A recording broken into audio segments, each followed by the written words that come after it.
My name is John Lanici. I'm a professor of meteorology and coordinator for the Master of Science in Aeronautics program at Embry-Riddle, so I'm not too far from here. And I want to start off this panel discussion first with some introductory remarks. First, I want to thank the organizers of this year's conference for inviting us to talk to you this afternoon about what we think is a very important topic. My specific thanks go to Dr. George Lissert from Penn State for the original invitation, and to the AIAA staff, especially Ms. Carmela Brittingham, who helped us, the 5 of us navigate, or 6 of us, I guess, here, navigate through the administrative process to make sure we could all get here this afternoon to talk to you and present this Forum 360 panel on climate change and national security. By way of my background, I've been interested in the area known as environmental security for about 10 years, and started when I was on active duty in the Air Force, and was on the faculty at Air War College, which is at Maxwell Air Force Base in Alabama. I was interested as a meteorologist. I was very interested in how weather and climate, under very certain specific types of circumstances and conditions, could possibly influence the course and outcome of events that could impact nations and maybe even change the course of history.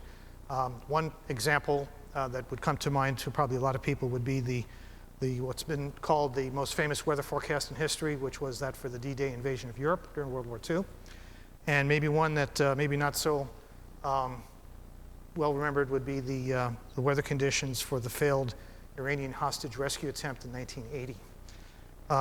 The study of environmental security actually goes well beyond these specific examples. And today what we're going to be doing is providing you a glimpse of what this is all about in the context of climate change and national security. If you look at the title for the panel, I would imagine that a number of thoughts could probably have gone through your minds. We probably have all heard of climate change being combined with another term. We've heard of climate change as a scientific issue. We've heard it mentioned in the policy arena, mainly from the point of view of mitigation, possible adaptation, but also controversies over the best way to address the impacts, especially from an economic perspective. But I would venture to say that of all the terms that could be combined with climate change, national security might not be the first one that comes to mind. So joining us here this afternoon is a panel of 5 distinguished speakers, each with a particular perspective on climate change and how it could affect national security. And as you'll see, their backgrounds complement each other very nicely. Our first panelist is Dr. Dave Tetley, who is a retired Navy Rear Admiral, currently the director of the Center for Solutions to Weather and Climate Risk at Penn State, and also a classmate of mine. And we will not tell you what year. We refuse to tell you what year that is. Dr. Chad Briggs is the strategy director for Global Interconnections and has done research for Department of Defense as well as Department of Energy. Ms. Kathy Snyder is Vice President, Energy and Environment for Lockheed Martin. She is in charge of the business operations there, mainly government relations with the various clients in the Washington, D.C. area. Dr. Roger Handberg is a professor of political science from right here at the University of Central Florida. Joining Roger is Dr. Peter Jaquez, who is his colleague, also in the political science department at UCF. And they have, while in the same department, you'll see that the way that they approach the issue is somewhat different, and again, very complementary. Each of the panels will provide a short introduction, highlight their particular area of expertise, and how they look at the issue of climate change and national security. The opening remarks will then be followed by a Q&A from yourselves. We're hoping to have, we're supposed to go till 4 o'clock. I think we'll have plenty of time for that. We hope this session will encourage you to think about the ways in which global climate change may impact the aerospace industry, not just here in the United States, but also in the international community as well, and how the industry might want to respond to these changes. So without any further ado, I'm going to introduce our first panelist, Dr. Dave Tetley. No problem. Okay, thanks so much. First, I really want to thank AIAA for inviting this panel. It's kind of a non-traditional topic, I would imagine, at your at your conferences. And thanks also to Colonel Dr. John Lanici for organizing this panel there. And no, I'm not like playing texting while I'm up here, but it turns out if you look out here, there's no timer. So I'm supposed to stay to 10 minutes, but if I don't have this thing, we'll probably be here till 4 o'clock, and that's not very good to the other panelists. So what I'd like to do is really just go through in a very brief format, basically the same talk that I gave to about 80 heads of the world's navies at the courtesy of Admiral Jonathan Greenert, our US Navy Chief of Operations, a few months ago up in Newport, Rhode Island, and just try to sort of lay out how I see climate change and security kind of intersecting there. So let's see. There, it works. Okay, why do we care? You can either read through the whole AR5 IPCC report, which is about yay thick, or maybe just the National Climatic Assessment, which sort of comes in at only 1,000 pages or so. But since I'm kind of in the former military there, I try to boil it down, and since I'm a flag officer, I can only do 3 bullets at one time. So this is really how I kind of look at climate change in general, and then we'll sort of step it down to national security. It's fundamentally a people problem. If you go and Google climate change and click on images, what you see is about 1/3 of those images are polar bear or polar bear related. It's kind of become the visual icon for climate. That's all well and good, and I have nothing against polar bears, but ultimately, do you really think we're going to transform society and our energy system for a bunch of polar bears? Really? I would say probably not, but I'd also say it's the wrong question, because this is really about us. It is about you and me and our families and our neighbors and our villages, all the way up through our country, our state. Down here in Florida, they're going to have some real issues, and pretty much wherever I go in the country talking about this, there are going to be some real issues. So fundamentally, this is not an environmental issue. In fact, I think, they said that war is too important to be left for the generals. I would say climate change is too important to be left to the environmentalists. This is a people issue. You can certainly find a few organizing principles on this, but I would use water as a pretty good organizing principle. We're seeing, frankly, a very significant redistribution of the hydrologic cycle, sort of how the water goes from vapor through the streams, through our agriculture, back into the ocean again. Too much, too little, wrong place, wrong time. Salty water where it used to be fresh, wet where it used to be dry, think sea level rise. Liquid where it used to be frozen, think Arctic and Arctic sea ice there. And even the chemistry is changing in the water. Not a whole lot in absolute terms, but more in the last 100 years than it has in the last couple 100,000 years. So that then is a huge forcing function on the ecosystems. Why do we care? 2 billion people get their protein from the ocean. That's why we care. And it's really this change part, which is my final part about this, people, water, and change. Because if you think about it, civilization is really kind of being built on this bedrock but implied assumption of climate stability. When we came out of the ice ages, we had sea level pretty much where it is today, and we've pretty much had the climate pretty much stable.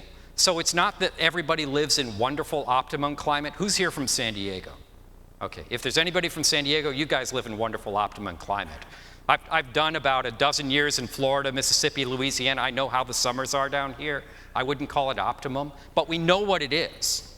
And we know what the winters are, and we know what crops grow, and we know where our sea level is, and we know where we should put our ports. We've literally built society and civilization on that assumption.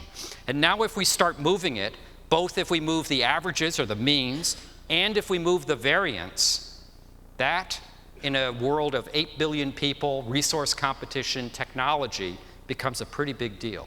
So that's really, if you don't remember anything else, if you can remember people, water, and change, that's kind of what, to me, climate is about.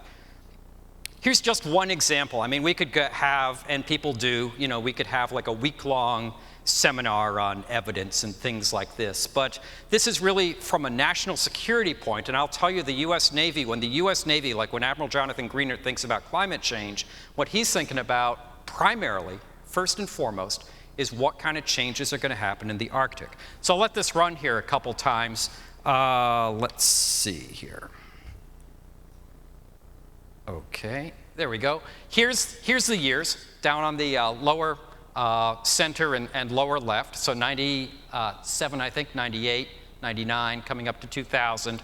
The dark blue is thin ice. The white is really hard, thick ice. Watch what happens when we get to 2007 and then 2012. So here's 05, 6, 7, 8, 9, comes back a little bit, like my stock market portfolio did. 11, 12. Now in 13 and 14, it came back again a little bit, but again from that very low 12 baseline, and my guess is it'll collapse again at some point here. Again, we could go through for a week of sort of evidence, and I sometimes get questions when I testify on the Hill. It's like, well, geez, how does this work politically? I tell people, the ice doesn't care. It just melts. It just responds to the laws of physics, and we kind of know why it's happening. I've been told, did I get religion on climate? It's like, well, no, but I do go maybe to the Church of the Radiative Transfer Equation. And that's all this is. And, not only is it that, but it's a bunch of old dead white guys that figured this stuff out. So, Fourier, Tyndall, Arnhus basically figured out that carbon dioxide is a greenhouse gas. It re-radiates at the long waves, so we keep more heat. We're actually cooling. You guys probably know this, but we're actually cooling at like 20, 30, 40 kilometers up in the atmosphere. We've simply redistributed the amount of heat, and it's more down here at the surface. It's been known for well over 100 years. It's pretty basic physics there. So, we know what's going on in that sense. People talk about uncertainty, and I tell people, you guys know who General Clapper is, right? The Director of National Intelligence. If General Clapper and his guys could tell us as much about the year 2050, 2060 as a climate scientist can, the president would find him this afternoon, stop whatever he's doing, and give him a Presidential Medal of Freedom. So we don't know everything, but we sure have a pretty good idea of the basics here. Okay, sometimes people talk about, individual events or attributions. You can really sort of go down a rabbit hole here. I kind of look at it as climate is the deck that you're getting your cards from, if you will. And these individual weather events, that's the hand that you're holding. And I would argue that maybe climate change, your deck's starting to look like that. Don't go to Vegas with this deck, by the way. But this kind of explains, or at least you can use it to sort of think about, you may start seeing some events more often than you would. Let's say if Sandy was full house aces high. Well, if your deck starts looking like this, you might get those kind of events a little bit more. This is how I basically kind of break it down, and I didn't come up with this. This comes out of a CNA Military Advisory Board study that was put out last May on climate impacts to a military, really anybody's military. And if you look at that very, very simple matrix there, you won't see the word climate anywhere. But you do see words that military professionals understand and resonate with. And I've found that that's kind of useful, like for if you ever get a climate scientist talking about climate, that's great. But ask him or her to put it in a language that resonates with your company, with your profession, and what does that mean to you? So, we're talking about, do we have enough capacity? Do we have the right stuff? Are we able to do this, the readiness? And I'm not going to go through this matrix in any kind of detail here. I don't have time for that. But these are basically the things that are happening. The infrastructure, especially at sea level, but not exclusively. Do we have more disaster relief? And then these larger type security threats like Arab Spring. Those are the kinds of things that are either challenging us even potentially to new missions, and certainly in a capacity and readiness standpoint. What can one person do? I don't have any cute cats because I know they go viral on the internet, so I have a cute llama. You can learn. I tell people, just learn some of the basics. There's local action you can do. The monitoring, which my guess is maybe some of your companies are involved with, is Earth monitoring. We do, frankly, a lousy job of that. We need to do better, because if you don't understand what is going on, it's really, really hard to figure out what will going on. And then finally, action. You know, the action I tell people, just general citizens, is ask your elected officials, what are they doing to help stabilize the climate? Don't ask them about a carbon tax. Don't ask them about cap and trade. Those are yes and no questions. We all know from Dating 101, you don't ask yes and no questions. Ask an open-ended question. And even if you get a lousy answer, you know, it sort of registers in that like base of that politician reptilian brain there that, hey, my bosses, my voters, are interested. And that's good, and that'll help us. Okay, let me just finish up here. I'm going to go back to that change thing, that climate stability. This comes out of this book, Climate Change in Prehistory, by a guy named Burroughs. So going back on the right-hand side is about 60,000 years old, and on the left-hand side is the present. And these black lines going up and down, up and down, up and down, they're not actually the average. They're the variance. There's how much variability on sort of decadal to century timescales. And this is all, of course, completely natural. I mean, man was like in a cave, literally, at this point. This is just what the Earth system is very, very capable of doing. Then we get to about 10 or 12,000 years ago, and it's like nature took this massive circuit breaker and turned it off. And there's hardly any climate variance, and that's when we happen to build civilization. And now we all have these things. So if we continue to perturb the climate, not only do we change the average, do we put ourselves back into these higher variance situations, and how are we going to deal with that in a world of 8 billion people and all the other challenges that we have? That's kind of the questions. Okay, let me just close here with kind of a personal example. A lot of this stuff can sometimes seem abstract and kind of ethereal. So I mentioned that I lived down here in Florida, Mississippi, Louisiana. This happens to be the house I lived in for about 7 years in Mississippi. Unfortunately, it was in a place called Waveland, Mississippi. And this is what that house looked like on the 30th of August, 2005. That's me trying to figure out what do we do next. When we say we lost the house, we really did lose the house, because it wasn't like I cleaned up here. It either went up into the railway tracks or out into the ocean. We're not sure. But this is what a 9-meter storm surge does. So when you start adding rising sea levels and potentially stronger storms, I haven't seen anybody saying the storms are going to get weaker. More and more people deal with this sort of thing. Now, I'm not putting this up for sympathy points. We had insurance, we recovered, all that. But think of how many millions of people, tens of millions of people in the world who live near the coast are not. And if they literally lose everything, in addition to, I would argue, being a moral and a social issue, it also can become a pretty big security issue. So I just ask you to think about that. Okay. What do I have a slide out of a movie from Apollo 13 for?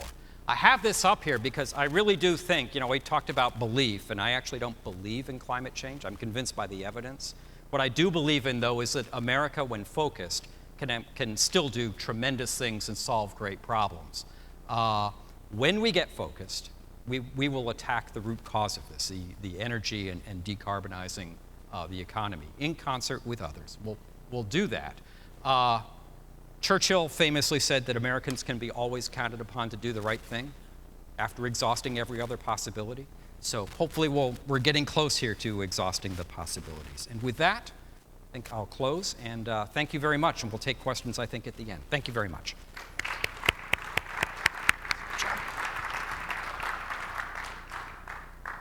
Our next panelist will be Dr. Chad Briggs.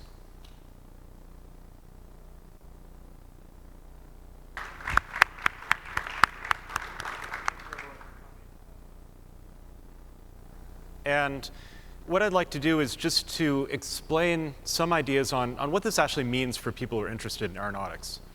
I agree with Admiral Titley that much of what we discuss is really about water, and it may just be that naval officers understand water better than Air Force officers. When I went to work for the US Air Force, I led their Minerva program on energy and environmental security out of Air University. And our job, just as the job before then, which was to work with the US Department of Energy, was really to try and illustrate what Admiral Titley was talking about. Because when you go to policymakers or planners and describe to them, well, okay, so things are going to get worse. What does that mean for me? What does that mean for my job? And unless you can actually give specifics sometimes, then it's very difficult to actually sell these ideas. So what we realized at DOE was that, well, we need to really do a lot more scenario planning. And this was really my job, to be brought in and put meat on the bones sometimes for these arguments. My own expertise was more in post-conflict and disaster response, the whole idea of going in to a place that had just been damaged and then essentially do a risk assessment with few or no data available. And it was the sort of challenge I loved doing, but they asked, well, why don't you just turn this around? And rather than looking behind, actually take something like climate change and project it into the future and see what you can do with it. So what I want to do is give a couple of examples of what that actually means then. Now, a couple real quick sort of terminology that I'd like to go over. First is the idea of critical nodes and vulnerabilities. So the idea is that we don't want to look just at sort of aggregate risk, but you want to look specifically at where people are going to be most vulnerable, so where systems are going to be most vulnerable. And these in military terms would be a critical node. The critical node being that sort of system that if it fails, everything else goes. And for this audience, I think people who study aircraft systems and aircraft control, you understand that. I mean, there are all sorts of critical systems in aircraft and air traffic control systems, and things that have to be protected at all costs. Why there are redundancies put into place, and why we have to be so precautious when either as a pilot or a mechanic or aircraft systems operator or operations officer that you can't take chances with certain things. Now, what we can do in systems, though, is to identify that there are critical nodes in larger complex systems as well. And I think Fukushima is perhaps one of the best or worst, depending on your point of view, example of this. That you can have this very large and complex system in Japan of energy and environment, and everyone's saying, well, don't worry about the tsunami because, you know, we may have them. Of course, we're going to have earthquakes, but it's not going to be as bad as some people are saying. We'll go for the most probable case. The problem with that, though, is that we tend to always be surprised. And disasters don't happen just because of one thing happening. They tend to happen because of combinations of factors. And it's these combinations that are really what come back to hit us. So Japan, who was extraordinarily well prepared for the earthquake itself, not as well prepared for the tsunami, and not at all prepared for a nuclear disaster because they put their critical node, their backup diesel generator for the reactors, right behind a seawall. And that critical node, which could have been put into a safer place or more redundancies put into place, because that failed, as a result, the entire nuclear industry in Japan failed as well. And it had knock-on effects, not just for the energy industry, but for security. Within a few days, Germany disavowed all of their nuclear industry. And if you want to understand what's happening in Ukraine right now, vis-a-vis Russia, you also have to understand the sort of geopolitics of energy with Berlin and Moscow, and what happened in Japan has effects then on the civil war in Ukraine. But to get to the specifics, I want to give a couple that came out. One of these came out of our Air Force work, and another one just came out with colleagues at the Virginia Tech University just a couple months ago. And we'll start with Hawaii. Because we were spending a lot of time with Pacific Command working on, well, what's going to happen in India or China, and are they going to fight over their water? And our team had this idea, well, let's actually look at our own stuff in our own places. And what we discovered was that there were tipping points in environmental systems which were very, very sensitive and had knock-on effects which were really going to affect security operations, disaster response. And one of these was the ocean currents around Hawaii. Now, to understand, Hawaii typically is protected from tropical storms because there's a high pressure ridge of air that surrounds the islands. And this is there because of the ocean currents in the Pacific. However, all you need is a 0.5 degree Celsius change in ocean temperature to shift those high pressure systems so that they're no longer stable, they can become more variable. And we asked the question, well, what happens to Hawaii then if you get more tropical storms? They hadn't had one since 1992, Hurricane Iniki. So we went through and started asking, got experts together from the islands, from the universities, and started doing scenario planning. But what if you actually get a combination of factors? Not just one storm, what if you get two storms? What if you get a combination of a storm and a tsunami? And the answer essentially was that there are many critical systems and critical nodes within the Hawaiian Islands, particularly in Oahu. This photo itself is of the Barber's Point. Barber's Point is the import point for 95% of all energy into the island of Oahu. 95% of electrical production in Oahu comes from diesel energy. And that all gets through this one port. This port, under any number of different scenarios that we ran, was going to be rendered inoperable. And the previous photo was Sand Island, which is the port facility, also the Coast Guard port. That was also going to be lost. All of the food for Oahu comes through that one port. And they only have 3 days' supply of civilian food and energy on the island. And so to work then through all the cascading impacts of the loss of these nodes, no food, no energy, transport being disrupted, Hickam and Honolulu International Airport were going to be lost. Keone Bay was going to be inoperable for a time. And then how do you do disaster response if these things are lost? What are the disaster response sort of options that you have? And if you add the difficulty that the inundation zones, and this is just a standard scenario that comes from researchers like Kennedy. This is, right here, this is Waikiki. Waikiki would be completely inundated under any of our scenarios. Sand Island over here was also going to be lost. You have 80 to 100,000 tourists in Waikiki at any one time. And the first thing that the state of Hawaii wants to do is get them out of there, because they need the hotels, even if they're not flooded, for emergency responders, for homeless, for anything else they can do. And from there, you can start doing simple calculations. Like if you have to do short field operations, how many C-130 flights do you need to evacuate 80,000 people? The answer is you need a lot. So it got the attention of people in the National Intelligence Council and the White House, and other places, because they realized that this is our own stuff. This is our own infrastructure. This is our own people. And even if the military itself at Pearl Harbor and Hickam had contingencies in place, the civilians were going to be left vulnerable, and the military would have to divert massive resources in order to respond to this particular type of disaster. So security then was, as Admiral Titley said, about people. It was about water being in the wrong place and affecting people in very severe ways that then would completely disrupt whatever planning people had had. Now that was in 2012 when we first ran this scenario. And last year, Hawaii was hit by the first tropical storms it's had in 20 years, and it got 3 of them, and 2 did happen at the same time. And I don't say that to say, yeah, we were right, even though we did also warn about Hurricane Sandy a couple years earlier.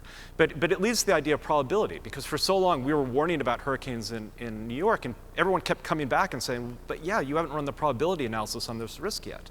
And say, well, you can't really do that. And I can get into details about how to do sort of complex risk assessments with high levels of uncertainty, but I'll let that stand for now. So I want to get back to just one more example, so I know we don't have much time. And this is Virginia Beach. And in particular, at Virginia Beach, you have, let's see, this is Newport News right here. You have some shipyards there. This is Norfolk, so very large naval station. And what we asked at Virginia Tech University a couple months ago was, under what circumstances do we need to worry not just about gradual sea level rise or initial storm surge inundation of Norfolk? Because what we do is often to look at the peripheries, to say what exists out there in combination that could come back and haunt us. And the answer was, you can have storm surges that come up the channel here. This is the James River. But as well, any sort of storm surge often comes with tropical storms. And Virginia has a long history of having floods that come not just from the ocean, but also from the mountains or downstream. So what if you had a scenario, it's completely plausible at least, in which you had storm surge coming up the channel at the same time that you had floodwaters coming down the river?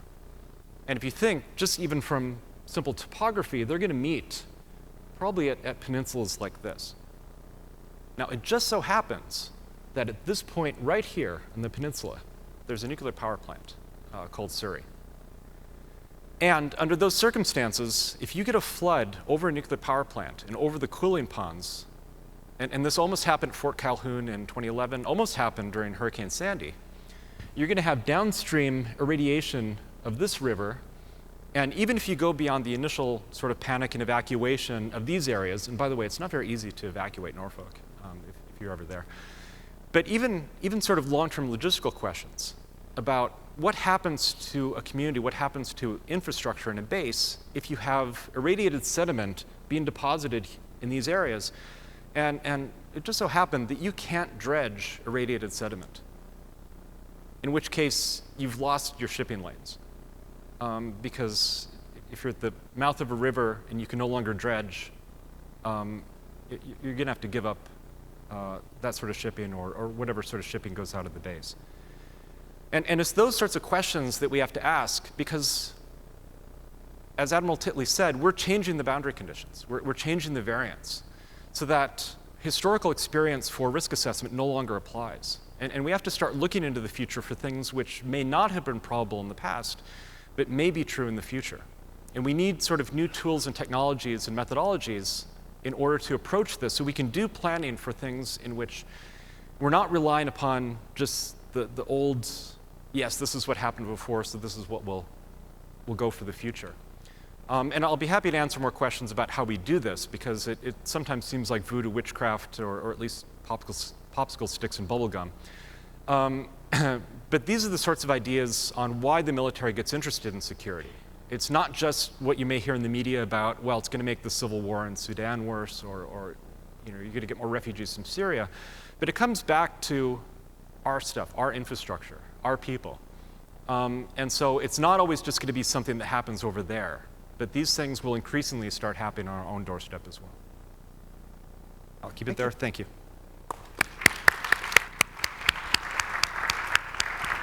Thank you, Chad. Our next speaker is Ms. Kathy Snyder from Lockheed Martin.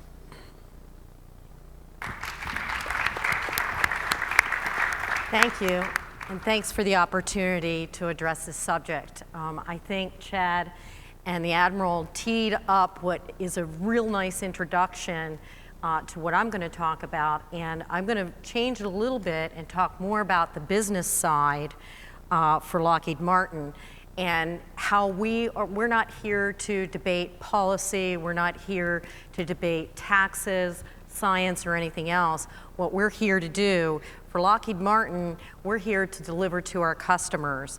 And so we use energy and greenhouse gas emissions are major contributors to our overall environment impact. And this is why we've put these issues really at the forefront of our business strategy and overall business operations. Experts around the world claim that aerospace and defense industry contributes about 3% of the total man-made emissions of carbon dioxide into the atmosphere each year. Our employees, our communities, and our government customers, they all want to have confidence and real trust in that we're doing the right thing in using our natural resources to run our business. It's also about our bottom line. Our shareholders care about saving money from operations. Our customers care about saving money from operations. But increasingly, we're seeing shareholders that care about companies that are environmentally responsible and sustainable and use this as a basis for their investment choices. So why do we care? I think, again, the two prior panelists teed up why we should all care, okay? Well, for easy, let's start, for Lockheed Martin, it's easy to start with our customers. So in June 2014, Secretary Hagel released the Department of Defense 2014 Climate Change Adaptation Roadmap. In the strategy, DoD views the climate change as a threat multiplier. I think you heard some of that earlier.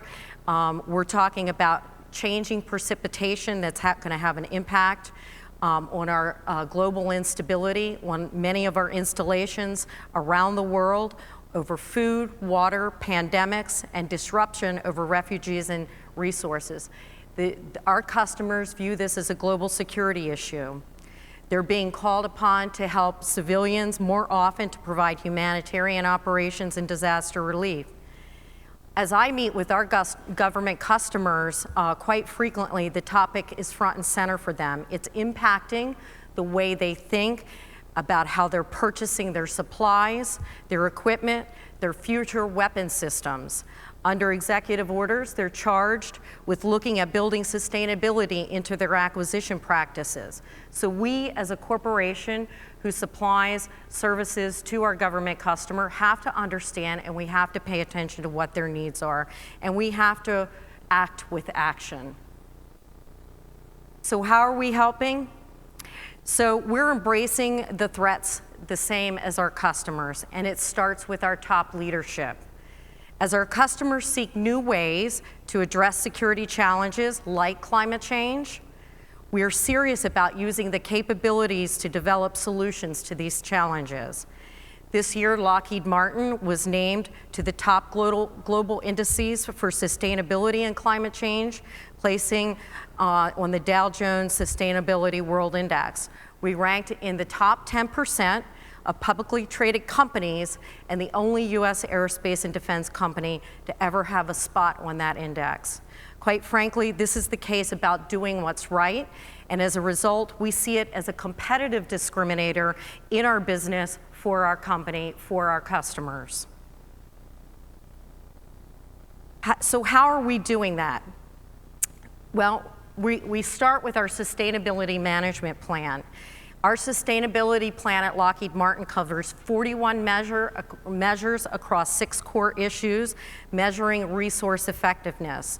We report in accordance with the protocol for the Global Reporting Initiative. The 6 high-impact areas you see here include both supplier efficiency as well as our own resource efficiency, which are 2 key areas of environmental impact for us. The framework encompasses many of the measures that you would see. Oh, lost my place here.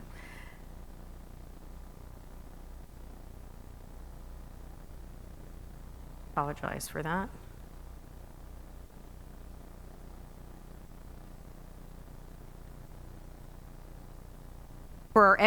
So we basically, what we've done is taken a cadre of internal and external stakeholders to pull together our plan, exploring more than these 41 different measures.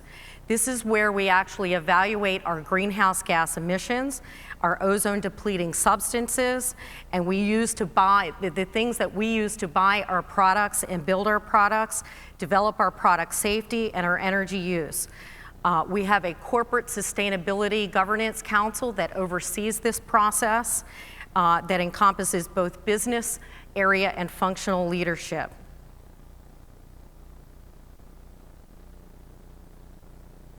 So environmental sustainability, what we've done is these are some of the measures that you see for both water. Water reduction is 17%, carbon emissions 18%, energy is 12%, and landfill use, waste to landfill reduced by 36%, saving more than $19 million, and this was in our 2013 measurement statistics. We're also measuring our return on investments. For example, we've invested over $5 million in 22 different energy efficiency projects, and we're seeing about 3 times the return on investment across the board. So let me talk a little bit about, we've talked about our corporate responsibility, we've talked about our customers, so let's take a quick look at how we're delivering to our customers. As an aerospace and defense company, we have 6 lines of business: aeronautics and space systems, information systems and global services, missiles and fire control, and mission systems and training. And basically the way Lockheed Martin has approached sustainability and delivering environmental sustainability to our customers is to leverage all of our business areas and the core technical competencies across all of our scientists and engineers back to our customers. So if you think about information systems and global solutions, think about delivering IT on the grid for either smart grids or grid security. Think about energy efficiency. For missiles and fire control, think about the advanced energy storage, developing intelligent microgrids for the military, and delivering the next generation of nuclear instrumentation control for next generation reactors. For mission systems and training, it's really about renewable energy. We're developing ocean thermal energy conversion, waste to energy systems, advanced materials and nanotechnologies, and advanced water technologies for our company, for our customers. Space systems, this is where we're working on things like next generation monitoring systems for NASA to get the data that we need to make the decisions. So finally, what I'd like to show you here is how we think about the view of our technologies and solutions with global climate change. And we really view it three-dimensionally. It's the here and now, it's the on the horizon, and it's the over the horizon. So when you think about here and now, think about the products that are commercially available, the things that we can do for our customers today. Lockheed Martin services over 70 different commercial and federal clients in energy efficiency and smart grid management. On the horizon, we think of 3 to 10 years. These are the things like advanced energy storage that we're working on with the purchase of our Sun Catalytics Corporation, with partnering with Concord Blue for waste to energy systems. So these are things that we're working on, but not quite there. The over-the-horizon technology generally are future game-changing technologies, things like compact fusion or compact fusion reactors that you might have heard of. So when we look at this, it's three-dimensional, and again, we tie it back to each of our business areas, and we think about the core engineering and science that we can pull out of our business area to deliver that value back to our customers. So in summary, climate change and national security can be summarized by how our customers view the issue, our own internal corporate responsibility, and how we take these two issues into account in delivering products and services back to our customers. I look forward to your questions.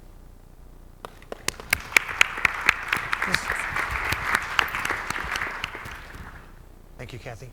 Our next two speakers come from the Department of Political Science at the University of Central Florida. Dr. Roger Handberg will be first.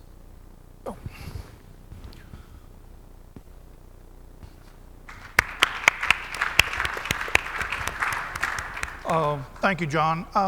My take is a little different, not because I don't have the operational experience of some of these other individuals, and so I won't pretend to in that sense.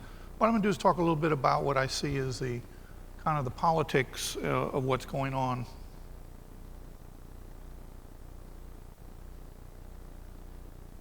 Yes. Back up. There we go. Let me start with this statement about it being agnostic about how climate change is generated. A lot of people get bent around the axle over whether climate change is real or it's a conspiracy of individuals who are all paid by the government to say these kind of things so they can do things.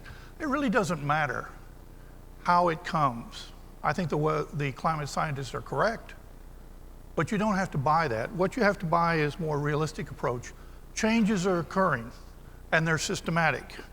The question is, does it impact military operations, and what response does that require and generate?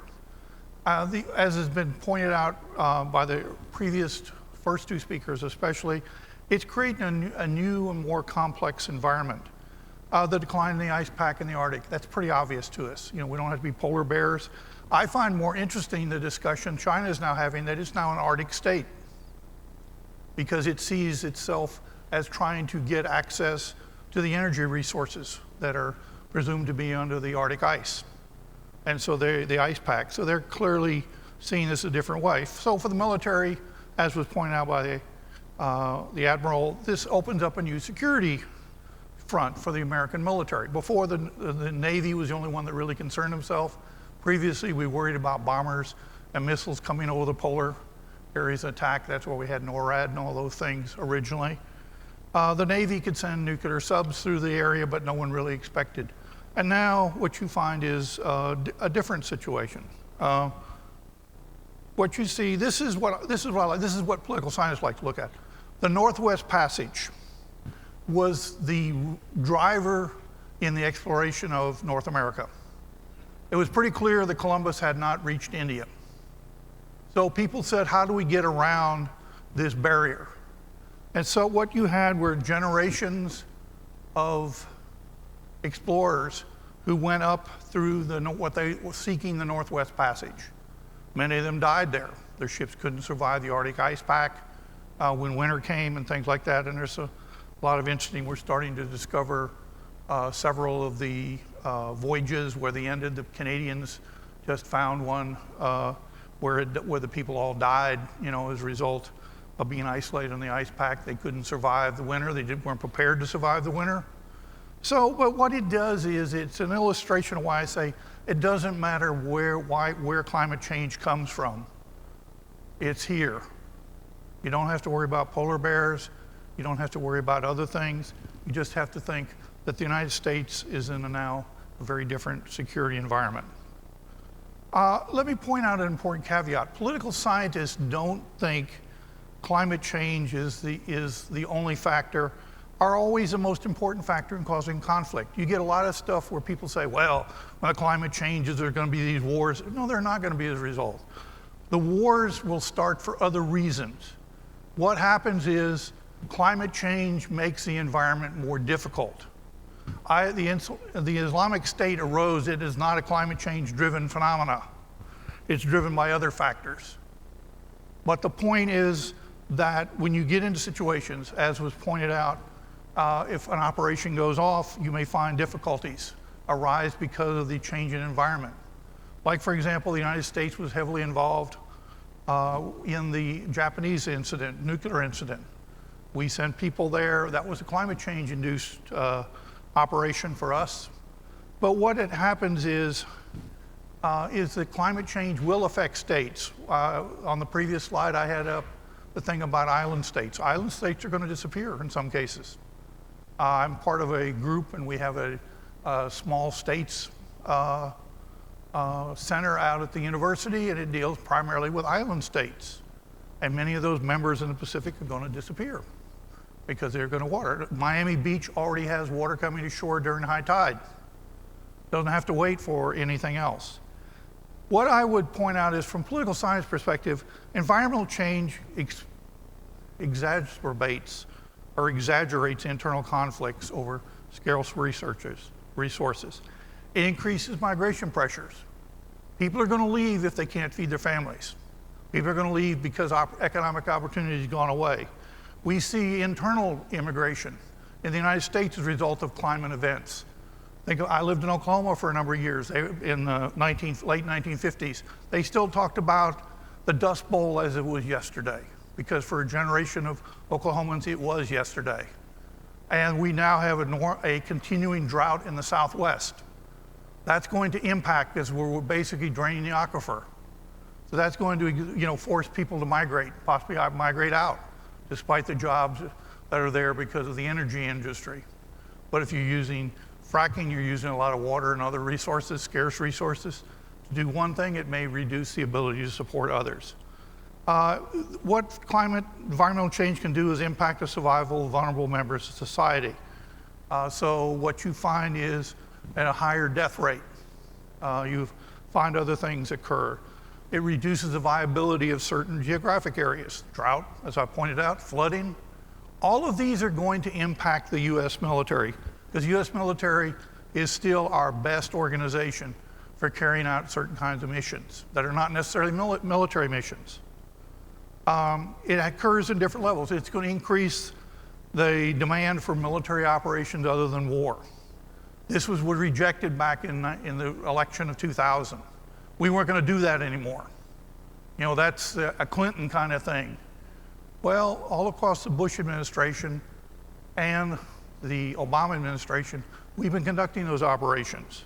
Disaster assistance, we had tsunamis in Japan, had a tsunami in the Southeast in South Asia, where basically you had massive devastation. The military was called to respond. Why? Because the military has the capabilities in-house to do a lot of different things. We have a more interesting twist on military use, the use of the military for humanitarian intervention. I don't think when people joined the Army they expected to go to Liberia to handle Ebola. I don't think that was on their horizon. But it's become part of the mission because there's no other capacity in the United States to do, on a quick, time-sensitive basis, to do the kind of things that need to be done. And so the military is going to have to be aware of and going to have to adapt to these contradictory and shifting demands. I propose 3 scenarios, and I don't put them in scenarios in the sense that this is always what's going to happen, but the first scenario is what we're doing now. This is incrementalism or muddling through. What the military services are doing when confronted by the drawdown after the supposed end of 2 wars and the sequester, they're trying to protect the status quo. The Air Force is going to fly the F-35. Congress is going to make them fly the A-10, which they don't want. The Army's talking about trying to put back the divisions back together because the divisions were basically disassembled so that you could rotate brigades in rather than divisions. Made it more effective in terms of personnel. They're standing down the 4th brigades in most of the divisions. They don't need them anymore, plus they're losing people. So what you got, that's a short-term answer because that's not going to be the long-term solution. The military has talked about the second one several times, especially in the Army, the scenario 2. Reconfigure into a bifurcated force. One does the traditional military things, going to fight armed combat, etc. The other does operations other than war. Now this supposedly vanished after the Clinton administration, but it was there in the Bush administration. Except where it wasn't in the regular Army, it was in the reserves. All the civil affairs units were moved to the reserves because the regular Army didn't want to do that anymore. That was a Vietnam thing. And what they discovered was they're going to have to do it. I have several students who are at Fort Bragg working with the various operations there, including psychological operations and things like that. But again, what's happening is they are being put in, they go places that the Army's not going. Most of my students have spent most of their time in Africa.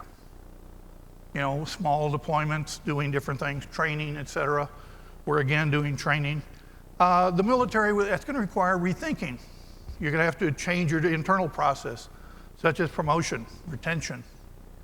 Retire, you know, it's going to have to be a situation where you're going to have to make changes in the organization that may be more fundamental.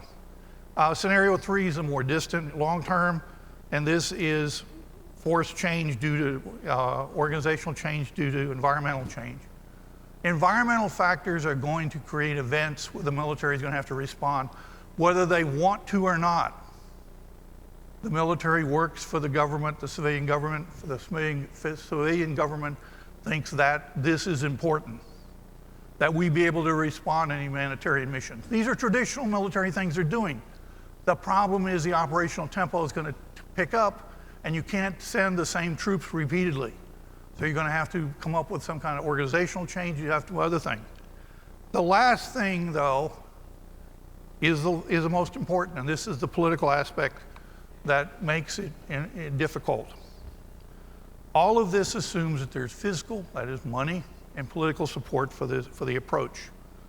How is that happening? Sequester is going to make military adaptation almost impossible.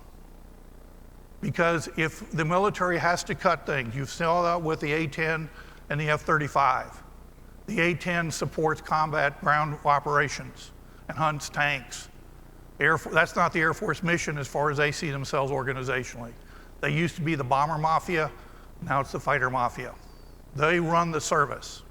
They create the imperatives of what you're going to do. F-35 has no peer competitor yet, although that may not entirely true if we don't work out how to make the gun work. I never know you flew an aircraft potentially into combat, and your guns don't work. We'll be back in 2019 with real live ammunition and guns. Weird. But that's the pressure in the organization to make something that's fundamental to the organization's essence work. They may start losing control over that because of things like that. But the sequester is a permanent, continuing thing. It's coming back. The sequester has not been repealed. With the President Congress, I'm not sure that it's going to be repealed because there's a distinct change in the politics of the Congress because there's a significant number of congressmen who no longer feel that the military needs to get that kind of blanket support that it's had historically. The Cold War is dead. They don't see these other missions as necessarily as critical. The other thing is recruitment. Right now, we're using a volunteer military. That is possibly sustainable, but for the Army, for example, that's not as sustainable. They have problems. They have to lower standards, and if the economy picks up, military recruitment will go down. What do? You lower your standards to bring people in. Return of the draft is not going to happen in the short term, but national service may come in some form, and that may be one alternative. There are proposals now building to do those kind of things. The military is impacted by environmental change. How the military responds to that is going to be a product of the military and the political system. Whether the two can come together to a solution that preserves the essence of the military while picking up these other missions, I don't know. If the military has a choice, it will stay with its traditional missions. Remember, the last cavalry in the United States Army didn't go out of existence until 1940. This is after the Blitzkrieg and the slaughtering of the Polish cavalry. The military has views of itself. Air Force has views of itself that even though it's a young service, it has views that are going to be controlling on those kind of questions. Thank you very much.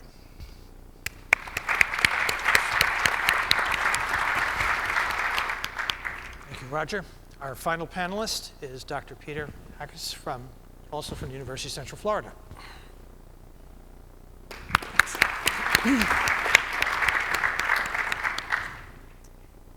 Okay, thanks, John. Appreciate you organizing the panel, and thanks to the association for inviting us here.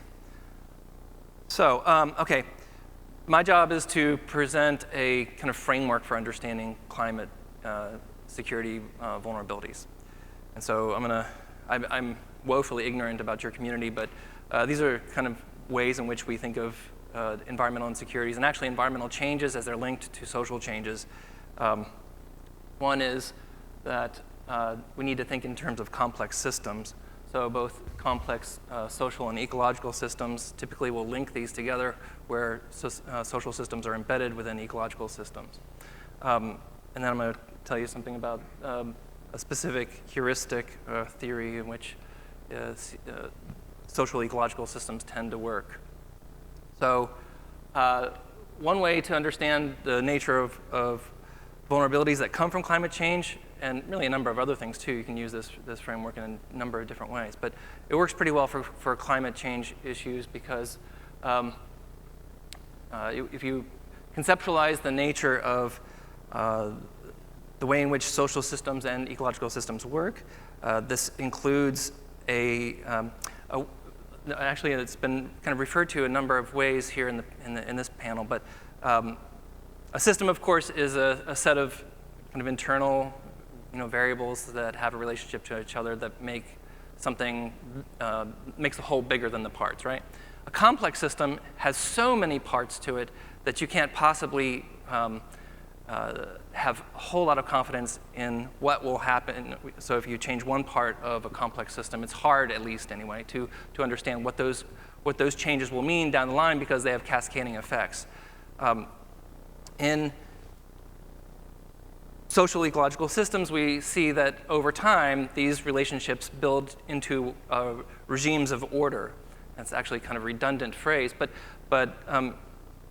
like, for example, the building of civilization after the Holocene, right? So, or during the Holocene, there are complex pieces that are put in together, but over time they kind of fit, right? So there's an order to them, even though it's dynamic. It's a homeostatic kind of order that maintains itself, and these regimes of order will then be vulnerable to specific changes depending on the threats or disturbances that exist and the nature of the systems that are built in the first place. In addition to the positioning of what we'll call a threshold, tipping point has been used here, a break point. It's a threshold of rapid change. And depending on where those thresholds are, for example, the point at which the ice, where the Northwest Passage opens in 2007, the first time really in human memory, that's that was a break point, right? And actually, there was a ice scientist who reported to the New York Times, I think it was, he said, I think we've hit this tipping point in the Arctic. And that obviously has a number of ramifications for security concerns.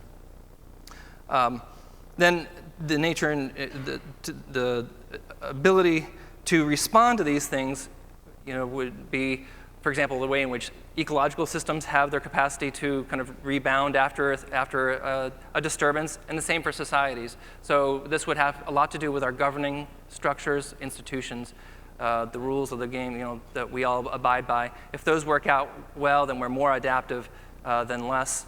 But if you have bad governing structures, then you're going to be more vulnerable to these changes.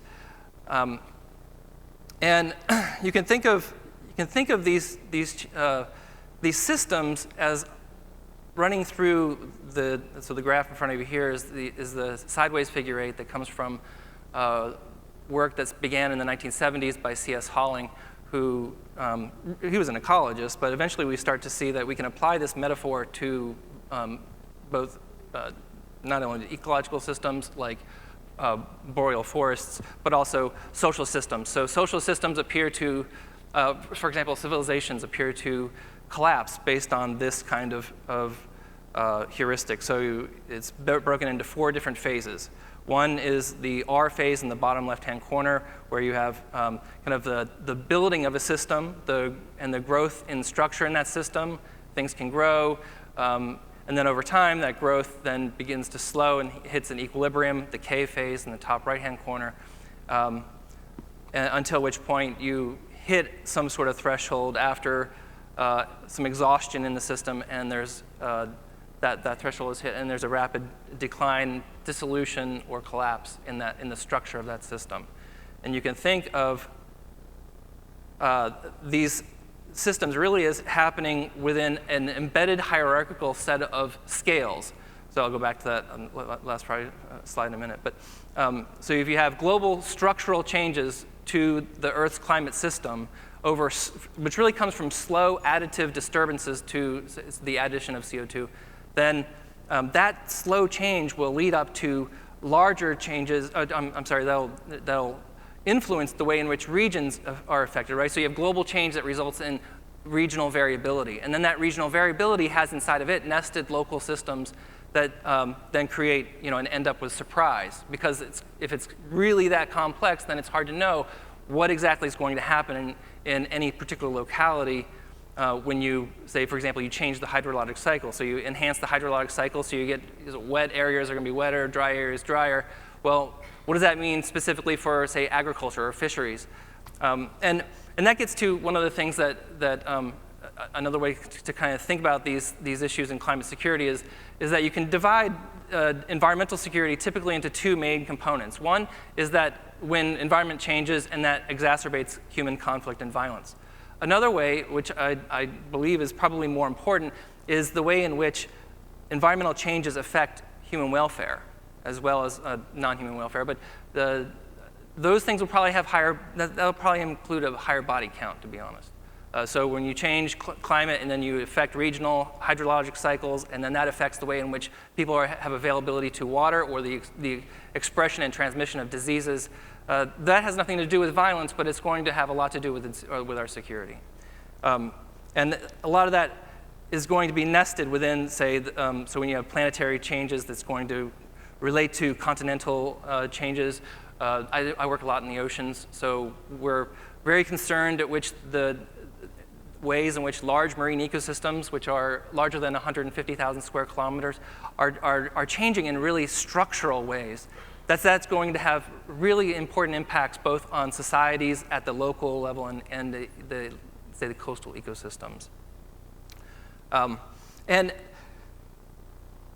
I guess the main point here is that to not think in terms of simple kind of causal effects, but really complex causes that end up with cascading results. And if we understand that we're working within kind of this nested, hierarchical, very complex ecological and social systems, when we change the climate, so the Earth's climate system, what we're really doing is changing the baseline under which all of the conditions that those social and ecological regimes of order really built upon. And we don't really know what's going to be, what's going to happen at the end of the day when it comes down to, our welfare. Like, for example, what kinds of diseases would we expect? And we know that environmental changes relate to disease in a number of ways. And that picture isn't getting better. It's getting, we're seeing more diseases and a different transmission of those diseases. So that's obviously a very brief kind of overview, but I'll stop there.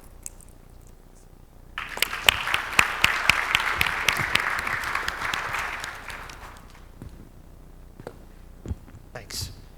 Okay, I've got about 9 minutes after 3, and the session goes till 4 o'clock, so we have the rest of the period here till 4 o'clock for your questions. And I think the easiest way to do this will be if I stay here, to watch, see who's got their hands up first, and then give you the opportunity to ask questions. Sir.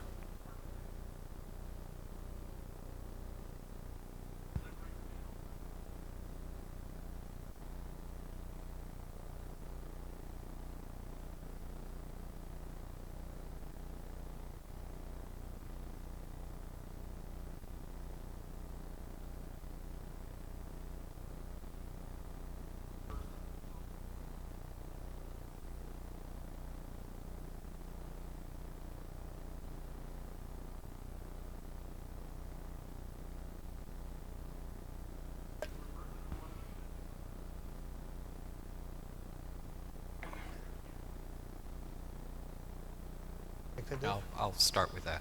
Sure, it's a great question, and Roger and I think we're pretty close to being the same. Certainly, when I started talking about this in the Pentagon, when we started up the Navy's Task Force on Climate Change, I really didn't talk much about the cause, and we were in climate lingo speak. It was more the adaptation. So, what are you going to do because this is changing? But eventually, you do sort of get to the causes, because I found that a lot of people, if you leave it with, well, climate's changing and here's the evidence, they say, yeah, but it's just a cycle. It'll come back. I say, well, okay, so tell me when. Of course you can't. But really, it's not going to come back if we keep doing what we're doing. So that does get to your, sort of a root cause analysis, if you will. And again, it's cutting edge 19th century science. So it's not all that hard in that regard. So what I found, though, at least I can speak for the DoD, is what'll happen is if you just really go down the adaptation of here's the cost, let's say Norfolk and sea level or Langley, eventually some smart GS-13 says, but wait a second, this isn't stopping in 2060, is it? It's like, no. And they got their little Excel spreadsheet and they start seeing the costs go like so, and it's like, yeah, duh, okay. Now we can have a discussion about, well, why and what are you really going to do? Because, yeah, this is a gift that will keep on giving otherwise. So, yeah, how do you either then get into basically decarbonize the energy system? And for anybody, either in science or industry, the graph I look at is sort of that iconic graph that shows 60 years of non-defense R&D spending in the US and where it's gone. And you can see the space race and a few other things. One thing that's amazing in that graph is there's basically being no real increase in serious non-renewable energy. I mean, we got a few billion here and there, but relative to what this nation can and has in the past spent on research and development, it's, so we've got a mismatch in our talking. And I'll just stop with the other part. You talk about reversing sort of a paid political announcement. The National Academies will be coming out with what we're calling a technical evaluation of geoengineering, which is the intentional modification of climate by man to undo the unintentional modification. What could possibly go wrong? And that report will probably be coming out in about 4 weeks or so. So thanks, I'll stop there. Anybody else? Chad? Yeah, it's a sensitive topic sometimes. I mean, I think it's sensitive. The people who focus on climate mitigation, historically, this has been changing now, but historically didn't like talking about adaptation because they were afraid that would take the focus away from, for example, the UNFCCC process, and saying, well, if you're just going to give up and only do adaptation, then people aren't going to focus enough on the mitigation. I think they've kind of changed on that fight. And it's also very difficult organizationally sometimes. For the Air Force, for example, to talk about mitigation essentially means cutting back flight hours. And you don't talk about that in front of a bunch of pilots because they don't like that idea. Even if, in the long run, that may be one of the things, unless you can find real alternative fuels or you can find some sort of sea change in technology, essentially aircraft fly because of fossil fuels. And of course, personally, I would know the irony of how many flight miles I put in myself just to go around and talk about these issues. But professionally, you're kind of stuck in these boxes sometimes. And it's hard to sort of step out and say, well, yes, these are the concrete things I could do. But I think ultimately we need to do that. And we need to start talking about the mitigation issues. Because one thing about risk perception is that people tend to have this sense of paralysis. And also, they tend to start denying certain risks if they feel that they are helpless themselves. And so if people feel that these are issues that are only going to affect people in other countries, and it's going to be years from now, and it's not really going to affect them, there's nothing they can do anyway, they're going to ignore it. And they'll just figure it's someone else's problem. So the real trick is, well, there are lots of tricks with this issue. But one of them is making this real for people in a way that's saying, here are some concrete things you can do, and this will maybe not help you, because this is a long-term issue, but it will make things less bad, at least, for your kids and your grandkids.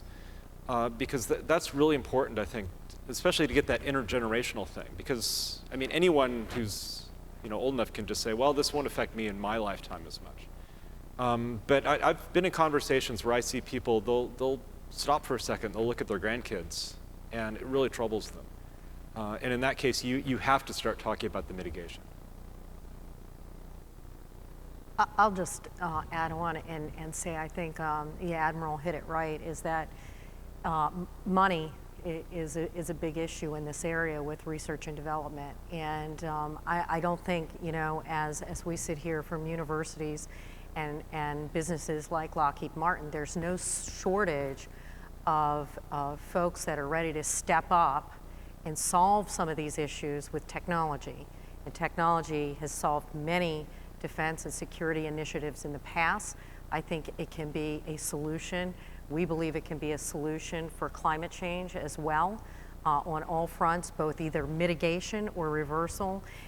But it's going to require some serious research and development funding across the United States to get it done. And so I think if there's anything that you can do to either get rid of sequestration to start with, but also to be additive of the research and development funding in this particular targeted area, I think that would be helpful. You're going to say something? Yeah, just real briefly, I think I think one of the reactions oftentimes, I think, if the situation is as dire as we think it is, then geoengineering becomes one of the kind of the go-to answers. And I'm always a little worried about that because of the iron law of unintended consequences.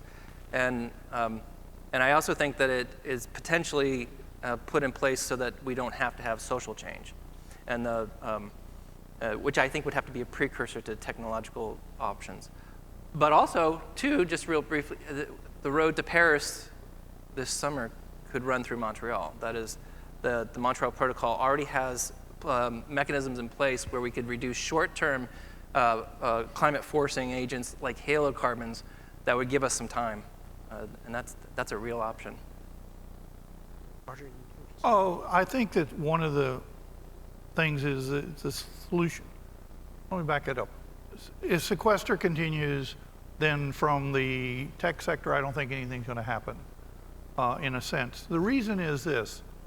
The present political climate is people are not going to put money into NSF or other organizations. They're not going to be a Manhattan Project for energy for mitigation.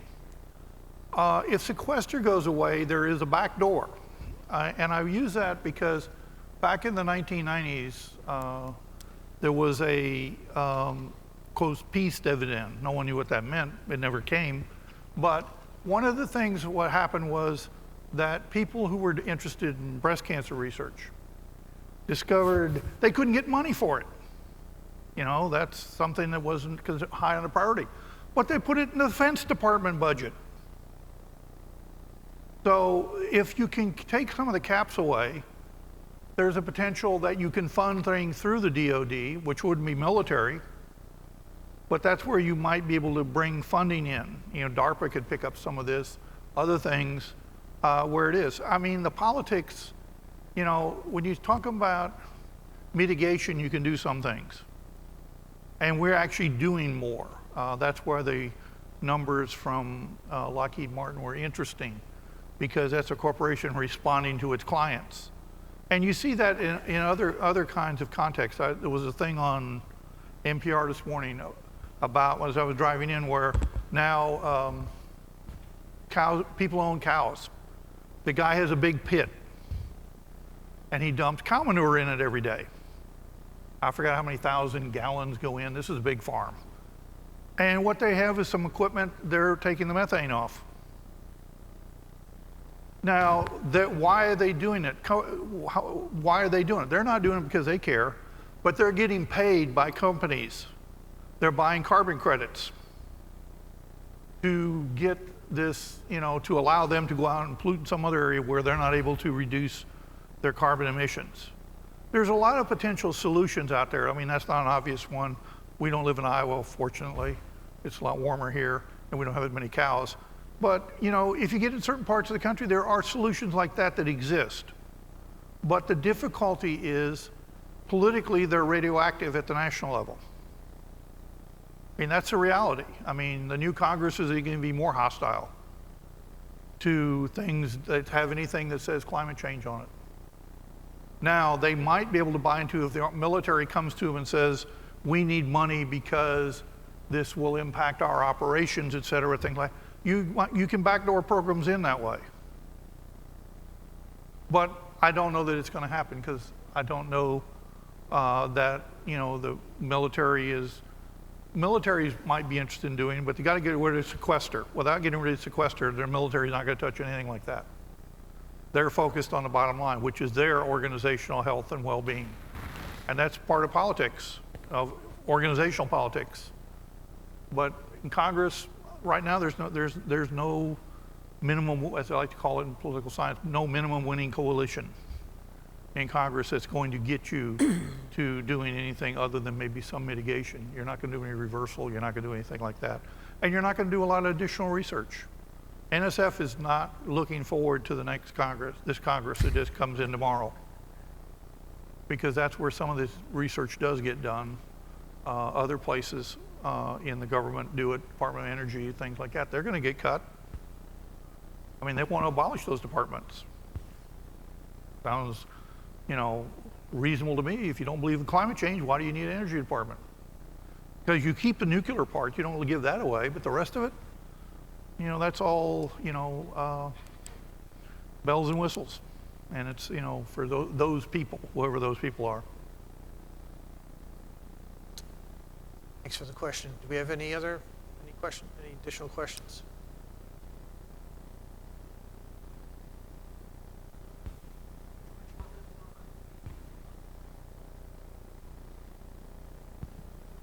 Absolutely. I can address that, or I don't know if anybody. Or do you want to take that first? I can. Or Kathy. Yeah, I mean, for. Yeah. Well, I mean, it was on one of your business lines. Yeah, no, I can certainly start. Well, I think, you know, the government, again, you know, Lockheed's primary customer is the government, and NASA and DoD, et cetera. And you saw on one of our slides where, particularly on our space systems program, I mean, we've been supporting, you know, the federal satellites that collect much of the climate data today. And I give the federal government, again, credit from, you know, a decade ago. They recognized the need to do the next generation of technological innovation to collect climate data. And so that is where we're working with NASA and NOAA to do what's called the GOES-R. That's the Geostationary Environmental Earth Observing System. And so these satellites are going to have those next generation capabilities that will be able to bring data faster, more accurate, pinpoint more advanced warning for storms. And so it's going to give us the next set of tools, but it doesn't stop there. I mean, I think, you know, that's one example. We've probably got a few others in our aeronautics area, but you know, I think we're on it. They're just very expensive ventures.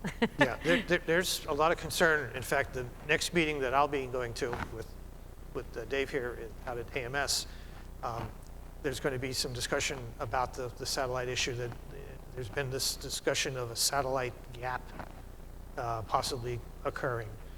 And it boils down to some things that had happened with some of the, especially the polar orbiting satellite programs. There was a convergence of the defense program and the civil program about 20 years ago. And that program, which was called NPOS, ran into some significant problems in terms of delays and cost overruns, to the point where basically it got eliminated and then replaced with the next generation on the civil side. But on the defense side, there's still a lot of problems on what's going to follow DMSP. So I think in terms of potential delay, I think there is some issue there, especially if you're talking about, you know, the monitoring functions that are needed to keep track of, you know, not just at the surface level, but obviously in other parts of the atmosphere, what the carbon levels and the other greenhouse gases are doing. And then the other thing that's kind of interesting about this, going back to kind of circle around to some things that some of the early panelists talked about on the, in terms of Sandy. That was kind of an interesting event from the point of view of, it got reported very widely in the media that the European Center for Medium Range Weather Forecasting's model had a better forecast of the trajectory of that storm at 7 days than the global forecast system that's run by the US, the National Centers for Environmental Prediction. Even though what a lot of people don't know is that I think by day 5, I think that both models were pretty much giving the same solution, but the press kind of harped on that the Europeans had a better, longer range forecast 2 days earlier than the US did. And then when everything, you know, happened in the Northeast, this led to a bill called the Sandy Supplemental.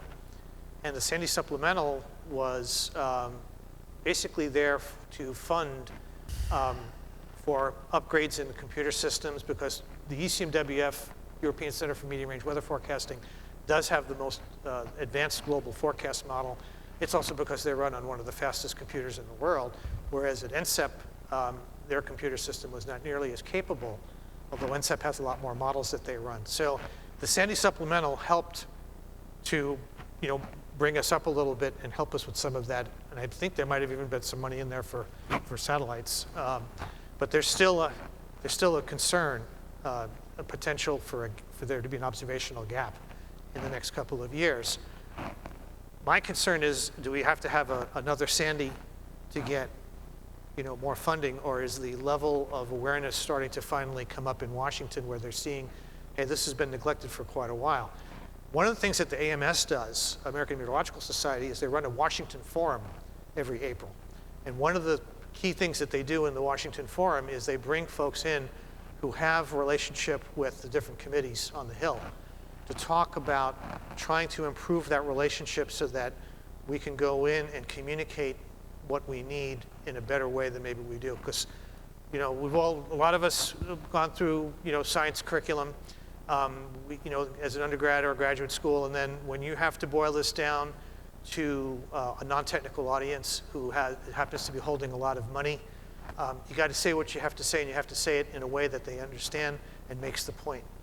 And that's not always something that we've been able to do as a community very well, is articulate that to the policymakers. And I think there's a lot more attention being given to that, and I think that will help, but I think there's still a bit of a concern. I hope that helps answer your question. Does anybody else want to jump in? Yeah, can I just say one other thing? we wrote a report a couple years ago. It was a comprehensive assessment of Asia-Pacific energy and environmental security. The report itself isn't public, but one of the major recommendations was continued investment by the military and ISR, the intelligence, surveillance, reconnaissance.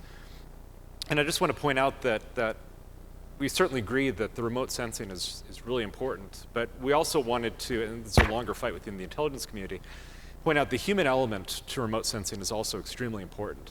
And that doesn't mean just people who are actually on the beach to report things. It means people like you, the people in this room, who can help interpret a lot of these ideas, and people who can help warn us and give us ideas for risk issues that aren't even in the peer-reviewed literature yet. And you can often hear in the intelligence community people talk about how we don't have human intelligence, set up in places like Iraq, but it's true within the scientific community as well. The military and the government in general does a very poor job of talking to scientists, and vice versa, and a lot of this has to do with secrecy, but it's something that really needs to be invested in as well, because you can have all sorts of great data, but if you don't have the people who understand what that data means, and how to interpret it, and how to sort of say, here's what you should be looking at, that's a real gap in our understanding as well. I just wanted to add one more gap. And well, when we talk about climate data and monitoring, we sometimes think, atmospheric, well, that's usually what we go to, weather, things like that. We don't talk a lot about, the water data, okay? And it's, to me, what is severely underfunded, and compared to where we are in the atmospheric monitoring, our ocean monitoring is in the Stone Age. And when you look at things like security issues from, polar caps melting, creating new waters that are basically uncharted by, navigational systems, both in the military and civilian space. There are lots of security issues, lots of things that we won't and don't understand about how weather impact is going to impact our oceans and seas and lakes. So I think that's another area that really deserves the attention by both civilian and military people as we're moving forward. Yeah, not to flatten the cat here totally. The whole monitoring aspect, when I look at this, there's a couple things.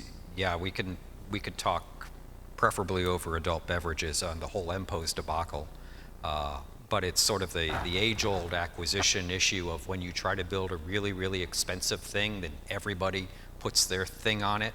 It basically collapses on its own weight, and that's what happened to MPOS. There's, it's sort of like the Bosnian War. There's a 1,000-year history to MPOS, but that's kind of what happened. I got to be the chief operating officer in NOAA to pick up the pieces. That was a lot of fun. The part, and Kathy just mentioned this, the parts that really worry me are monitoring of ice caps, because sea level rise is a big deal, and if it's going to be 0.5 meter by the year 2100 versus 2.5, well, let's say 1 meter to 1.5 meters, that's a huge deal. And it's sort of like everybody remembers Tip O'Neill, all politics is local. Turns out that all sea level rise is local too. There's a bunch of local and regional effects that add on, either exacerbate or mitigate the global part. But the global part's going to get driven by the ice sheets. The Europeans, we don't even have a satellite that does that particularly well. We have the GRACE, which checks the gravity, the two in tandem there. But the European cryosat with a very high altitude orbit is really what we're using. And it's about 4 years, I think, beyond its design lifetime. So it's gonna die at some point without a real good replacement. So these whole monitoring, and the other part, again, not to make this a geoengineering conference, but we're not the only people who get a vote on geoengineering. Let's say some other country or maybe even non-government organization decides to go into geoengineering at some scale. How do we know that that's happening? How do we do the attribution? It may be open source, but it may not be open source. And if it's not open source, do we have the right kind of monitoring? From a research part, let's say we have another major, or when we have another major volcano, do we have the right types of instruments flying? Because you can't start building the things when the eruption goes. So that we can really understand how that works, because it's actually similar to what they call solar radiation management techniques in geoengineering. But we saw in Pinatubo and some of these other, even the Icelandic ones that nobody can pronounce, we didn't really have a particularly good instrument suite to actually understand the details. There are big gaps in the knowledge. So there's a whole range of monitoring issues that it's basically shoestring, chewing gum, and baling wire, and a lot of hope. And hope is a lousy strategy, but that's what we're using. Well, I mean, that's been a recurring issue for the United States for 25 years in terms of space monitoring systems. When the first President Bush initiated the mission to the planet Earth, which was going to be the big environmental thing, they were going to measure stuff over 20 years, that was not done because he was particularly an environmentalist. He did it because that way he could push off signing the various agreements that were necessary at that time. But the issue has been repeatedly for the United States has been replacement. All the weather satellites, GOES satellites, have been behind and over budget. And part of that is because they give them to NASA and NASA doesn't really care. But NASA will do it because it doesn't want to let other people do it, kind of thing. And that's a problem of organizational, but it's also a problem of perceived lack of political importance. Any satellite, remote sensing satellite, that's tied to some idea of climate change, that's a very tough road to make it through Congress. And that's the reality, and it's not necessarily a reality that's driven by one particular party or the other. It's that we don't put money into infrastructure. That's not a one-party thing, although one party may be less interested in the other, but the point is we don't. And so we're starting to have major infrastructure crises, which environmental factors are going to accelerate deterioration, things like that. And weather satellites, monitoring satellites run into the same thing. We don't have that we no longer have the sense of mission. We don't have this idea that, when Eisenhower built the interstate highway system, that was a long-term project, required a long-term commitment, a lot of money. It had a lot of benefits for people because it changed economies and improved economies, and also created jobs on a short-term basis. Once the highway's built, then basically we didn't repair it for 30 years, so it really didn't generate more jobs. You go out on I-4, we're now doing our big project. We're going to do 23 miles worth of roads that we're going to tear up at one time. It'll be wonderful. You may be the last tourist able to visit Central Florida. That's true. You had your hand up first, I think.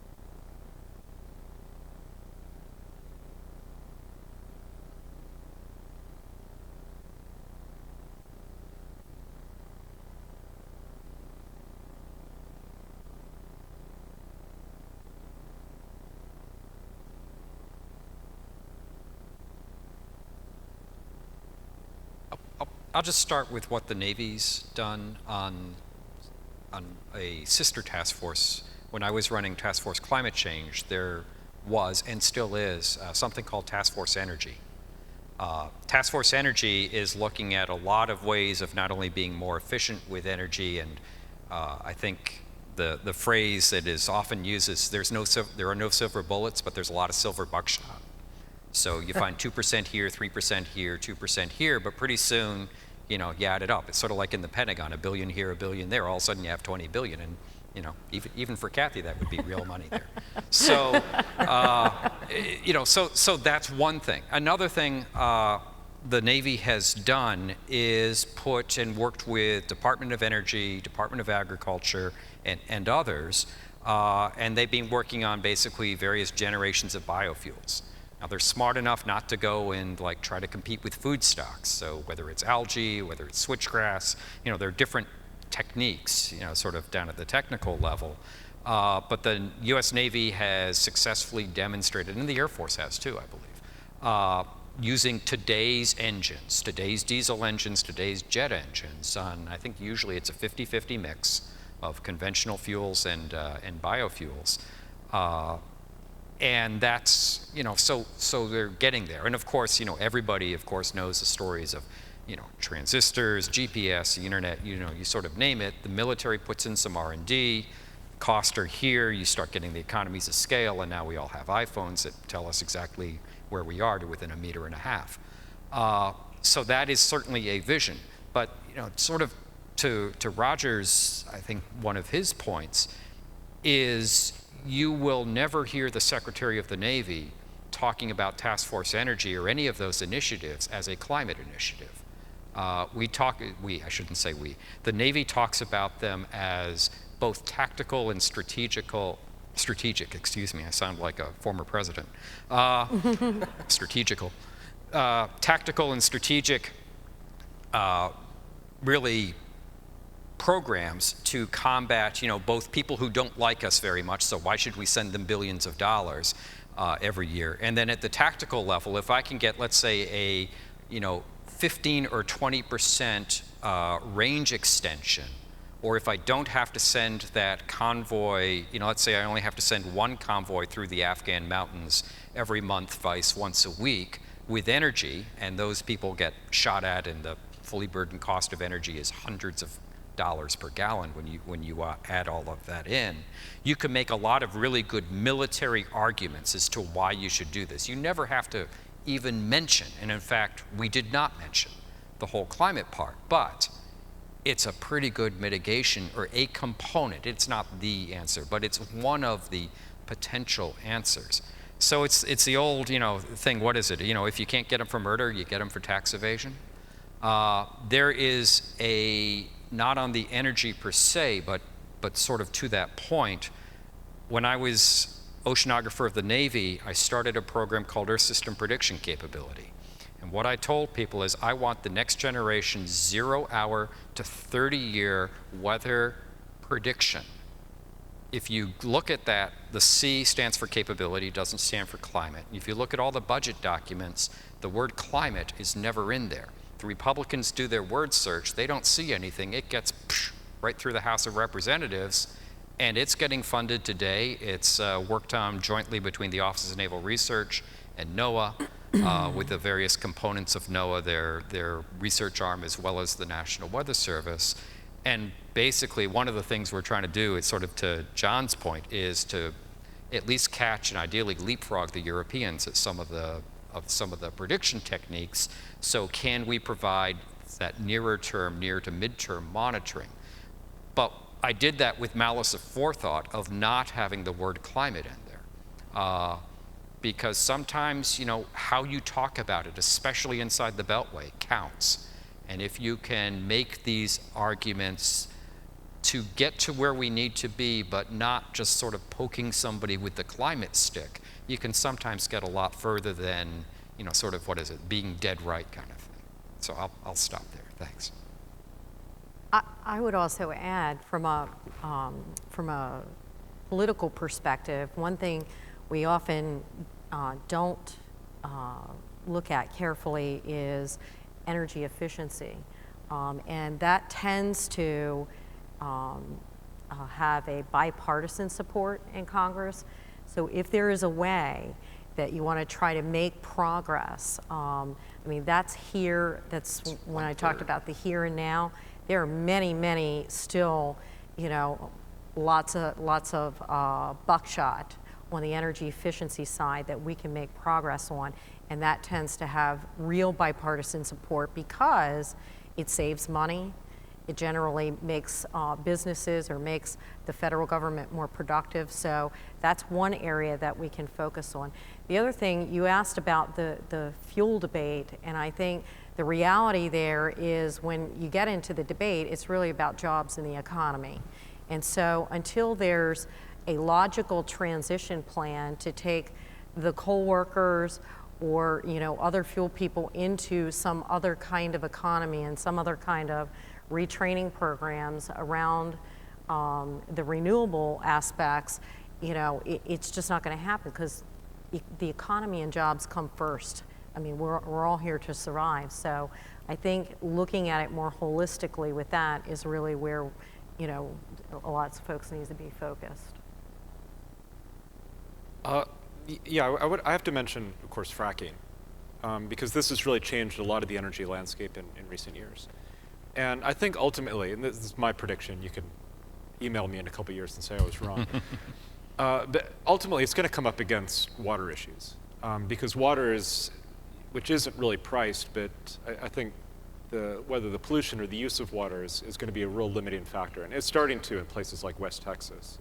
It already is in New York and Colorado. But in the meantime, what it's done is it's really undercut coal production and use.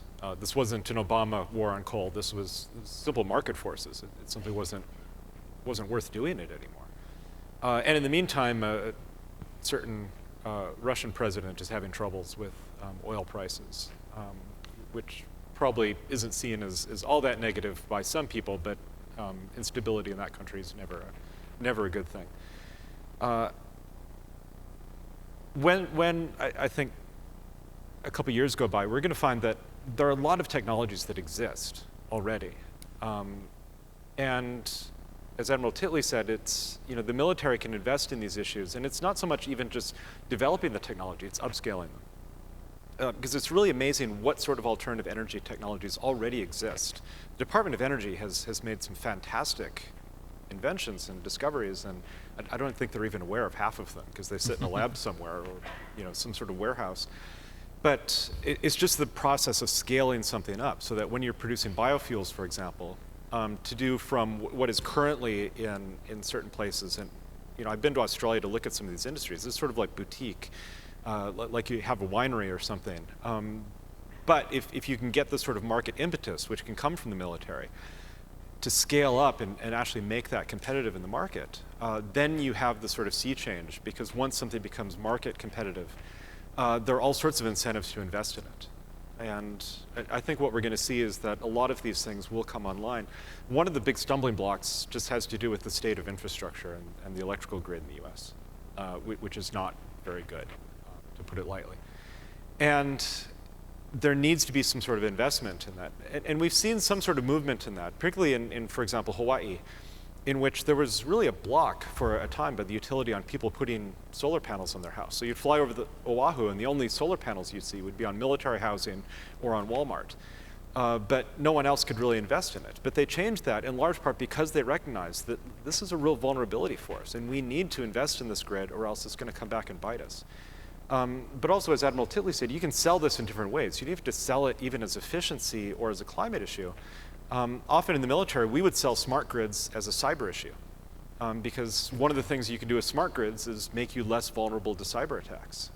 And that got people interested. Because, oh yeah, we have to do that, because we can't have these North Koreans shutting down our grids. But it had all sorts of efficiency and climate and all other sorts of benefits to it. So you can repackage all sorts of things, but I think that the grid is really what needs to be invested in first. And a lot of the technologies already exist that will follow once people are able to invest in it. Go ahead. You go.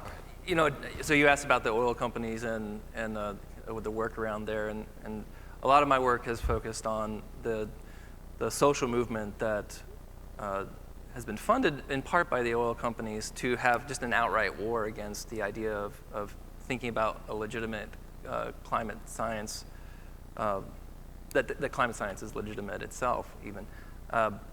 And so when in the graph that I showed about adaptive capacity, it's interesting to hear that it's kind of a clear strategy that the government doesn't feel like it can use even the words climate in a lot of its agencies. That reduces our adaptive capacity, and that in itself makes us more vulnerable and less secure, because we're not able to adaptively manage and deal with these problems without having to deal with the poisonous politics of that. And I think from a political science perspective, from my perspective, one of the things that I think of is the way in which that social movement then has led towards governing features that are less secure for us. And one of the answers then is not only technological, but political, for where civil society needs to challenge the the legitimacy of that kind of plan of attack. Dave, you were going to. Just, yeah, 3 very short comments, hopefully the quickest comments of the forum so far. 2 factoids and just 1 comment on that last. The 2 factoids are, we roughly waste about 1/3 of everything. We waste about 1/3 of our energy. We waste about 1/3 of our water. We waste about 1/3 of our food supply. It's not exact, but like the next cocktail conversation where you like throw away 1 napkin and use 2, you could tell people we waste about 1/3. The other thing, which I only found out a couple of years ago, I thought it was pretty interesting, is, you know, when you look at your water bill, that's about half the water that you're using, and the other half of your water is actually in your power bill. When you know, with almost all forms of energy, not, so I think wind and some of the solar is not all that water, but a lot of, almost everything else is very, very water intensive, fracking in particular. So take whatever your water bill is and multiply it by 2, because that's what you're actually using. And then just to the last comment of, you know, how do we talk about it? Having had the pleasure and opportunity to testify before the House Science Committee on climate, that was fun. You know, I would maybe push back a little bit. I would say, rather than trying to be 100% right, and yes, you know, as I said, it's cutting edge 19th century science. This stuff isn't really that hard. And we can either say that and get nothing funded, or we can simply talk about things in a different way and maybe get 20 or 30 or 40 or 50% of what we need. It would be much, I would totally agree that it would be much more satisfying if we could say, we have this climate issue, most if not all of it is anthropogenic, and therefore we need to do X, Y, and Z. That would be my fantasy world. But since we don't live in that world, if we can work to get the things we can get through, does that make us less or more resilient? I'm not sure, but, and am I happy about it? No, but that's, you know, when I was in the government, that's why we did that. Roger, would you have some? Okay. Okay. I know 1 person in the front here, and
Yeah, go ahead. it's a great question. And in my full talk, one of my slides is labeled, "We can't do this ourselves." So when I was the director of Navy Task Force Climate Change, I'd tell people I actually had only 1.5 people who worked for me but about 350 who worked with me, and included on there is about the flags of 24 countries. So I'd go down to Australia, and we'd work with the Australian military. 2 years ago, last Thanksgiving, I was up at Resolute Bay and Cambridge Bay. That's one way to get out of going to the in-laws, and Yellowknife. And the Canadian military had a marvelous hosting for me, and we were working on US and Canadian military Arctic things. You know, if you go up to the Arctic, I don't know how many people have been up there, but one of the things that strikes you is there's a whole lot of nothing up there. So one of the things we were looking at is, as we build infrastructure, how can it be compatible? So if US or Canadian forces needed to use it, have we built it so that that can be true? And can we build it so that, like, when you go down the interstates, you know, and you really got to go to the bathroom, there's nothing for 200 miles, and then right at the border of each state, you know, there's 2 really nice rest areas within about 15 miles of each other. Let's not do that in the Arctic. We can't afford that. So we'd spent a whole week with Canadians, my Canadian friends up there, talking about that. Just this past Thanksgiving, the head of the Italian Navy invited me to Venice. Somebody had to go. And we talked. I was only there for 6 hours, but we talked about, again, how in the Mediterranean and in maritime forces, climate change. And that led to, and I was able to have my successor, Admiral Jonathan White, who's now oceanographer of the US Navy. He came over, so he was able to talk to his counterpart. 3 days later, I was with retired Royal Navy Rear Admiral Neil Morissetti. We were doing some media opportunities, and I was supporting the UK Department of Energy and Climate Change on some social media things on climate change. So it is absolutely a global issue there, and you're right. I certainly, I'm remiss in not bringing that out more than we have. But this cannot be done by any one country. But I would argue, though, that we can help lead this. Yeah. I would certainly agree. And just a point of admission, I did my PhD in Ottawa. And actually, for much of the US Air Force work, we were actually based out of Ottawa, in large part to try and help the Canadian defense colleagues who, as much as we complain about how difficult it is to talk about climate in DC, it's not so easy in Ottawa either. I mean, if you're a government scientist or work for Canadian defense, it's, I mean, they needed us in the room because they couldn't talk about it unless we brought it up. And that shows one of the larger challenges, that the US can help lead. And likewise, I apologize that, if this had been a longer presentation, we've discussed, all the collaboration that's necessary. But when I started working in the Department of Energy, it was a unique program because, in intelligence organizations, normally it's so closed and you don't want to share information with anyone. And we wanted to sort of reverse that and say, well, let's share all the information. And we have to, because, the expertise it's elsewhere. We don't have a monopoly on this. And if we want to understand what happens in the Arctic, we have to talk to the Canadians and the Swedes. And the Russians. Yeah. And you have to build trust in doing that, because it's the only way that people will really share information. You can't wait for things to just come out in the peer-reviewed literature, because by then it's too late. Just like the CNA report would say, if you wait for full certainty, it's too late already. And so you need that international collaboration for the information, if nothing else. But on the end point, you also need it in order to get any sort of action done. And my experience, at least personally, was that in working with countries really around the world, it really helped to have the Americans in the room saying, look, we're really interested in this, because politically that helped them. Unless you're a country like Singapore that had already decided they were going to work on these issues. It really made a big difference to have the American walk in the room and say, look, we're really interested, and we want to help you, but we need expertise from you. And I can tell you stories about how, that made such a huge difference in places like Ottawa or northern Sweden.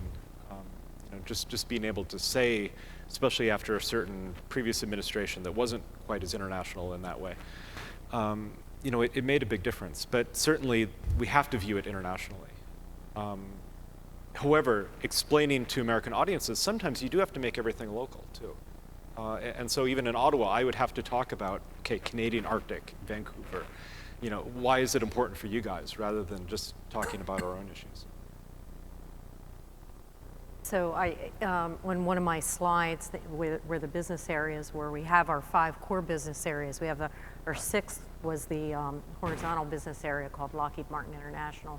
Fortunately, in this area where we have civilian technologies, we call them, we are able, unlike many of our foreign military sales, we're actually able to partner more easily in the civilian space.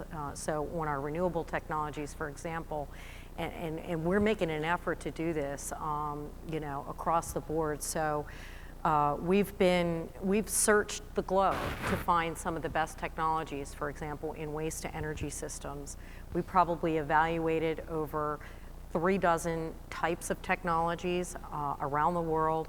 We finally settled on a company out of Germany called Concord Blue, and we've teamed with them exclusively and partnered with them, and we're bringing that technology back to the US as well as other countries around the globe. Another example is Tidal. Our Tidal turbines were partnered with a company called Atlantis Resource Corporation, actually doing a lot of work in the Bay of Fundy. So we're doing work in the Canadian oil sands up there with some of our technologies. Probably one of our centerpiece examples is, and actually very, very different for us, when the Navy, who initially funded our ocean thermal energy conversion programs, stopped the funding just basically because there wasn't enough to go around, big, huge capital investment. We actually went and found partners in China, which were a private corporation, the Rainwood Group, to invest in that technology, and we are now close to going to construction for the world's first utility scale ocean thermal energy conversion plant. So we are taking a global approach to it. It's piece by piece, step by step, country by country, technology by technology. And it's exciting for us because generally, as I said, we're not able to do that with our foreign military sales, but in the energy space, it's pretty exciting and we're working hard to do that.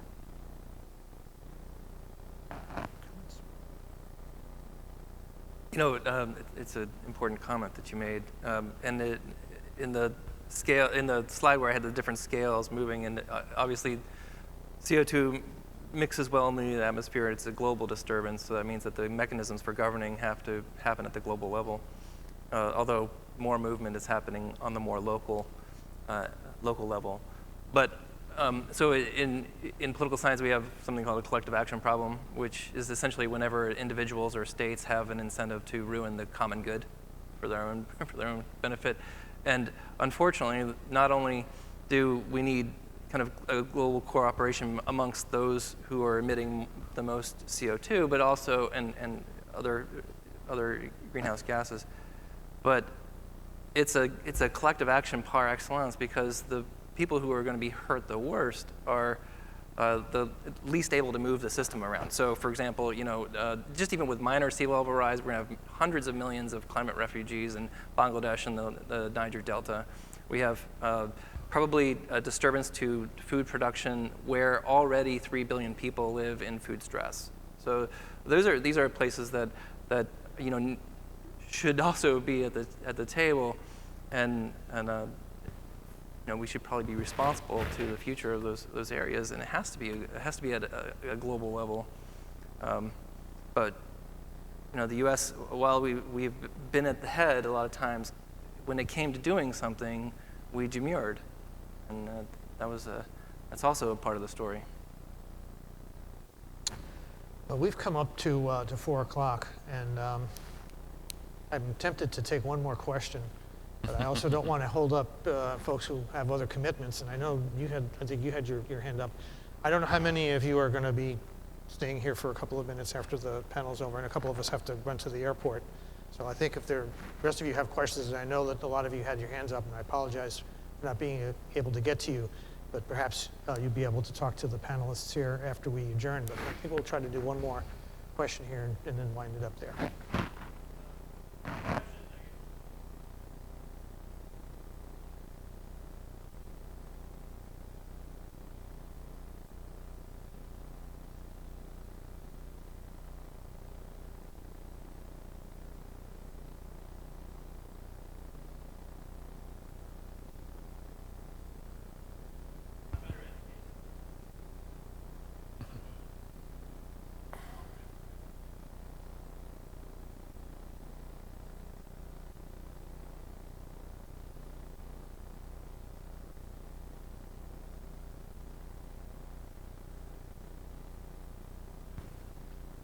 But let's the political scientists. You're go asking first. the $100 question about American society.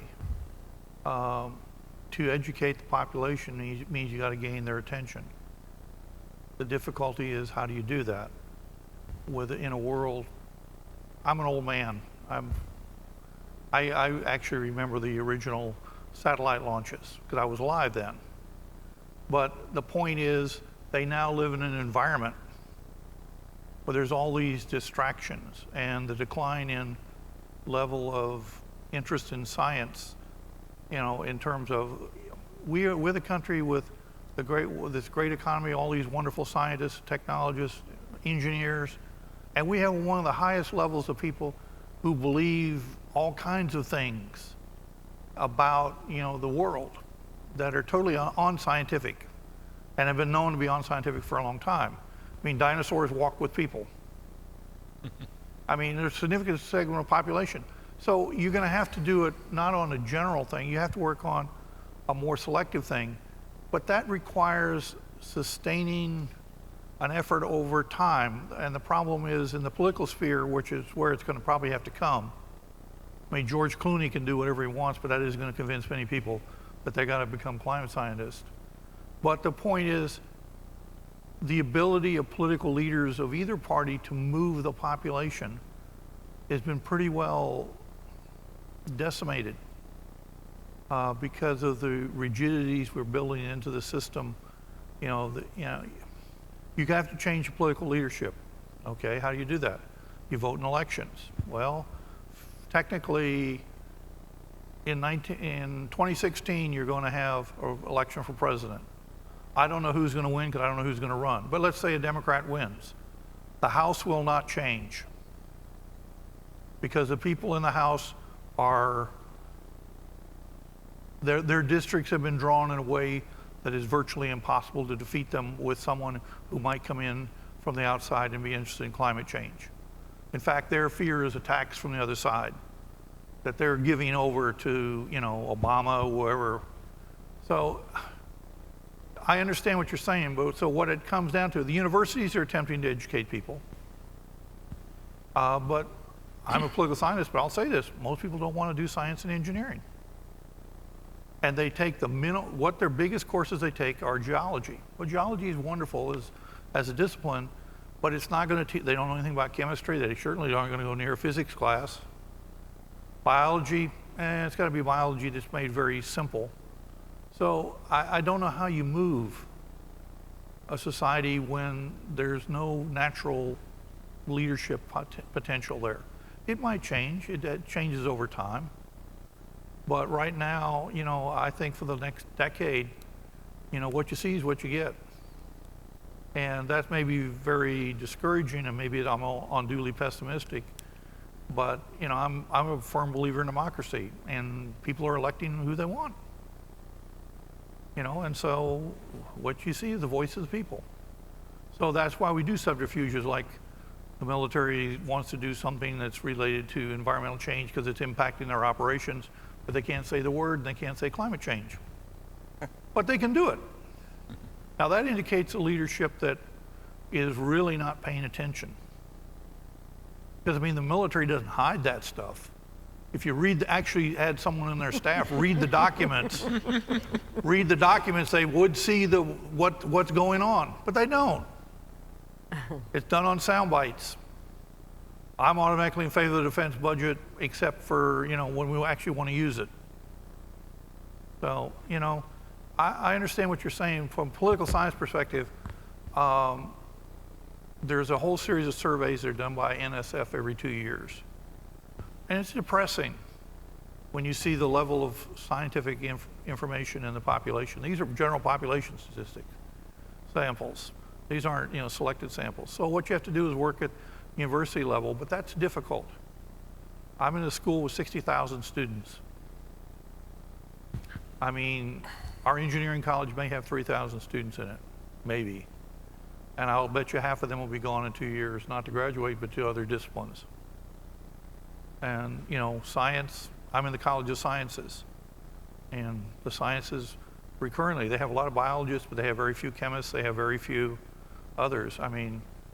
when the chemist graduated undergraduate, that's a wonderful situation. But probably he's an international student. So I don't want to be I don't want to rain on the parade too much, but I don't see, given the context of American politics, I don't see any short-term solution. They're not going to be. That's why you need something like a Manhattan Project, because that can be done without regard to the population in a sense. But that means you got to convince the political leadership to do it, but it may be done in an indirect way to lead you to the results you want. That's why my argument is to take away sequester. Maybe you can do a lot of science, a lot of environmental change kind of stuff in the context of the military. And you've heard it, they've been doing it. But it's all very low-key, low visibility. I mean, the admirals here talking about things, I mean, congressmen know that this kind of stuff's going on, but they're not motivated enough to do anything about it or pay attention to it, because he's not asking for a lot of money. He's not asking to build a carrier. Peter. Just real briefly, I'm also pessimistic, like Roger, on that. But and I can talk more about that in one-on-one if you want. But there is an interesting opportunity for the people in this audience, and that is that the segment of society that rejects the climate orthodoxy also places military and kind of production-type sciences at higher authority.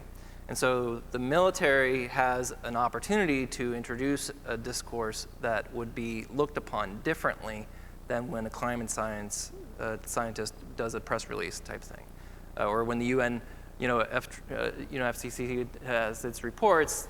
There's a segment of society who actually believes that this is a hardcore global cabal, that is an actual conspiracy, and which, by the way, I'm not getting paid for. I need that check. I'm not getting the check in the mail for that. But the military has an opportunity, and then there's groups like think tanks like the New Security Project that they're doing that on purpose, I think, in DC. So, yeah, I mean, of course, we'd want more education. I think that's pretty good. I love the conspiracy things, because I remind people when I periodically hear that is, if they think we're doing a conspiracy, this is an administration that couldn't build a website. How are we going to do this worldwide, hundreds of thousands of people conspiracy? That was a false flag operation. Yeah, we're just not that good. I've been in the military and in the U.S. government for 33 years. We're not that good. So I mean, that's easy. But I'm a little more optimistic, and I'll tell you why. One, if you look at some of the Republicans, especially some of the influential guys, like Senator Thune's comments, I'm hearing fewer and fewer climate change is a hoax. Now, there's still a couple out there. There's still a few. But there's less. When I talk to people who are, let's say, right of center and members of Congress, far away from the media, far away from the spotlights, they're pretty smart people. They understand this, but it gets back to the political issue of they don't want to lose primaries. But, that's a big deal. So they understand this, but I am seeing less and less of the, this is all BS, and it's now maybe, well, there could be something here, maybe people are changing this, but I'm not sure it rises in my priority list. That's a big difference to me from this is a hoax and a lie and you guys are liars. That's a big difference. I have a slide that I call my 7 vectors slides. I'm seeing, the environmentalists have been here for a long time and the scientists have been here for a long time. But Secretary Paulson's risky business, the business guys are coming in.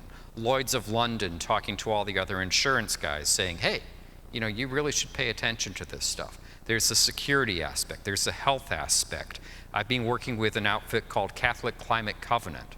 I understand I'm not Catholic, but I understand the Pope is coming out on this. So there is a religious, ethical, moral aspect. There are all these different pieces which are coming in, maybe not the general public, but certainly sort of informed components of society that move society. I would agree with my colleagues that certainly Congress is not going to lead on this issue. It might be able to be led, though. And ultimately, I mean, when I go around and I've asked former members of Congress who have been vocal on climate who are no longer serving, I said, so, sir or ma'am, what should I do? I said, do what you're doing, because if you can get enough, not everybody, but enough of the electorate to care enough to provide basically top cover. It doesn't have to be the #1 issue, but right now it's usually ranks as like number 21 out of 20. And so people come up to me and says, "Oh, this is terrible. Congress doesn't care." And I hold up a mirror. It's like they don't care because you don't care. Not maybe you personally, but you as a public. So it's really all of us. So I'll ask you, contact your elected official and ask him or her what they're doing to stabilize the climate. Thank you. I'd like to thank our panelists. I hope you enjoyed the presentations as much as I did. Thank you. Yay, you're done.